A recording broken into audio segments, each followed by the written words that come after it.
അസ്സലാമു അലൈക്കും വറഹ്മത്തുള്ളാഹി വബറകാതുഹു.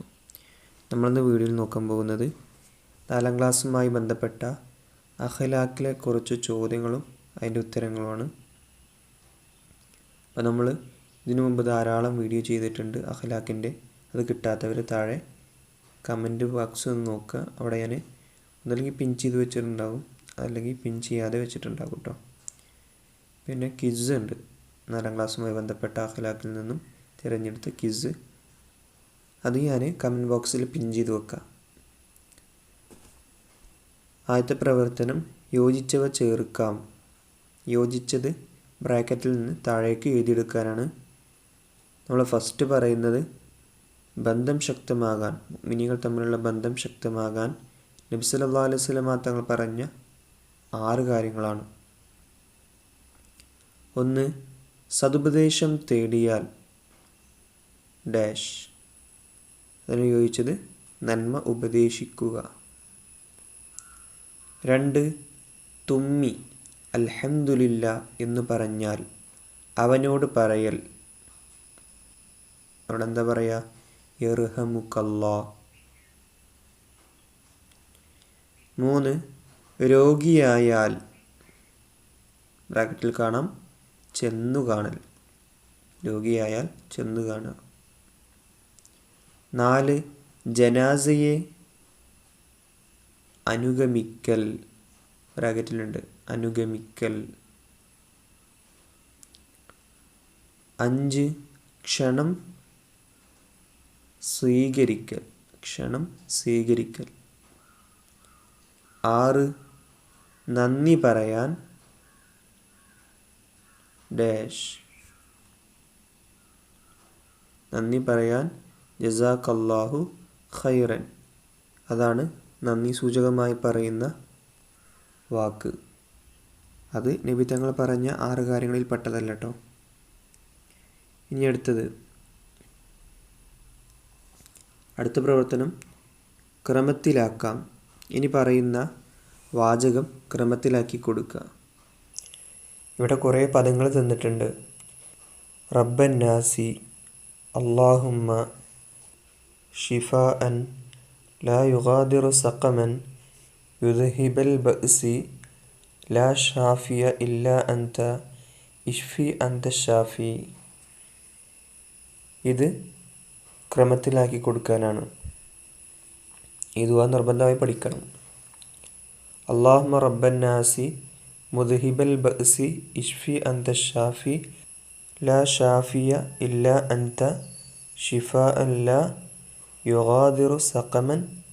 രണ്ടാമത്തത് അലൈന വഅലാ ഇബാദില്ലാഹി അസ്സലാമു അസ്സാലിഹീന. ഇത് വീട്ടിലാരുമില്ലെങ്കിൽ പ്രവേശിക്കുമ്പോൾ ചൊല്ലേണ്ട ദിക്റാണെന്ന് തോന്നുന്നു. അസ്സലാമു അലൈന വഅലാ ഇബാദില്ലാഹി സ്സാലിഹീൻ. ഇനി അടുത്തത് പൂർത്തിയാക്കാം.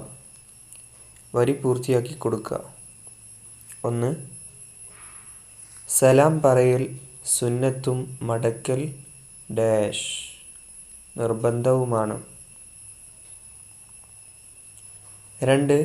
സലാം മടക്കിയവനേക്കാൾ സലാം പറഞ്ഞവനാണ് കൂടുതൽ പ്രതിഫലം. അതും ആ പാഠത്തിൽ തന്നെയാണ്. നമ്മുടെ അഭിവാദ്യം എന്നുള്ള ആ പാഠത്തിൽ തന്നെയാണ് ഇതൊക്കെ ഉള്ളത് കേട്ടോ. 3. സലാം പറയുമ്പോൾ മുസാഫഹത്ത് സുന്നത്താണ്. ചിലപ്പോൾ ചോദ്യം ഇങ്ങനെയും വരും കേട്ടോ. എന്താണ് മുസാഫഹത്ത്? നിങ്ങൾക്കറിയാമല്ലോ. ഒന്ന് അടിയിൽ കമൻറ്റ് ചെയ്യുക എന്താണ് മുസാഫഹത്ത് എന്ന്. ഇനി അടുത്തത് 4. രോഗികളെ മന്ത്രിക്കുന്നതും നബി സല്ലല്ലാഹു അലൈഹി വസല്ലം തങ്ങൾ ചെയ്തു ഡാഷ് ചെയ്തു കാണിച്ച സുന്നത്താണ്. രോഗികളെ സന്ദർശിക്കുക എന്നത് സുന്നത്തായ കാര്യമാണ്. 5. അസുഖത്താൽ പ്രയാസപ്പെടുന്നവർക്ക് സന്ദർശനം ഏറെ ആശ്വാസം പകരും. അപ്പോൾ പൂർത്തിയാക്കാനുള്ള പ്രവർത്തനം കഴിഞ്ഞു. ഇനി അടുത്തത് ഉത്തരം എഴുതാം. ചോദ്യങ്ങൾക്കുള്ള ഉത്തരം എഴുതി കൊടുക്കുക. ഒന്ന്, രോഗിയെ സന്ദർശിക്കുമ്പോൾ നബി സല്ലല്ലാഹു അലൈഹി വസല്ലമ തങ്ങൾ പറയാറുള്ള സമാധാനത്തിൻ്റെ വാക്ക് ഏതാണ്? ആ വാക്കാണ് ലാ ബഅ്സ തഹൂറുൻ ഇൻഷാ അല്ലാഹ്. അതിൻ്റെ അർത്ഥം പഠിക്കണം കേട്ടോ, ചിലപ്പോൾ അർത്ഥമായിരിക്കും ചോദിക്കുക. ഇനി രണ്ടാമത്തെ ചോദ്യം, രോഗസമയം നാം ചെന്ന് കാണണം ആരെയെല്ലാം? എൻ്റെ ഉത്തരം നമ്മുടെ കൂട്ടുകാർ, ബന്ധുക്കൾ, അയൽവാസികൾ മുതലായവർ. ചോദ്യം 3, രോഗികളെ സന്ദർശിക്കുമ്പോൾ അവിടെ കൂടുതൽ ഇരിക്കുന്നത് അവർക്ക് താല്പര്യമില്ലെങ്കിൽ എന്ത് ചെയ്യണം? ഉത്തരം വേഗം സ്ഥലം വിടണം. ഇനി അടുത്ത ചോദ്യം, സെയ്ദ് ബിൻ അർഖം റളിയല്ലാഹു അൻഹുവിൻ്റെ വീട്ടിൽ നബി സല്ലല്ലാഹു അലൈഹി വസല്ലമ തങ്ങൾ പോയത് എന്തിനു വേണ്ടിയിട്ടാണ് സെയ്ദ് ബിൻ അർഖം റളിയല്ലാഹു അൻഹുവിൻ്റെ വീട്ടിലേക്ക് നബി തങ്ങൾ പോയത്? ഉത്തരം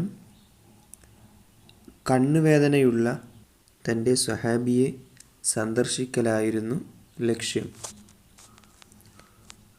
ഇനി അടുത്ത പ്രവർത്തനം, സലാം പറയേണ്ട ക്രമം വിവരിക്കാം.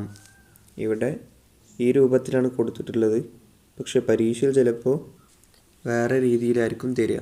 ഉദാഹരണത്തിന്, ചെറിയവർ ഡാഷ് നോടും വലിയവർ ഡാഷ് നോടും, അങ്ങനെ ഡാഷ് ഇട്ടിട്ടായിരിക്കും ചിലപ്പോൾ തരിക. ഇവിടെ ഇതിങ്ങനെയാണ് തന്നിട്ടുള്ളത്.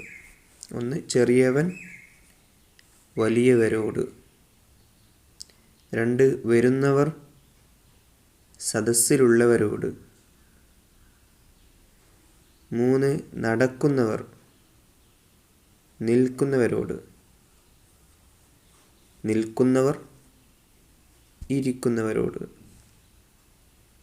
പിന്നെ ചെറുസംഘം വലിയ സംഘത്തോട്. ഇതുപോലെ സലാം പറയുന്ന ഈ രൂപം, ആരോടാണ് സലാം പറയേണ്ടതെന്ന് ഈ രൂപം പഠിച്ചു വെക്കുക. അസ്സലാമു അലൈക്കും വറഹ്മത്തുള്ളാഹി വബറകാതുഹു.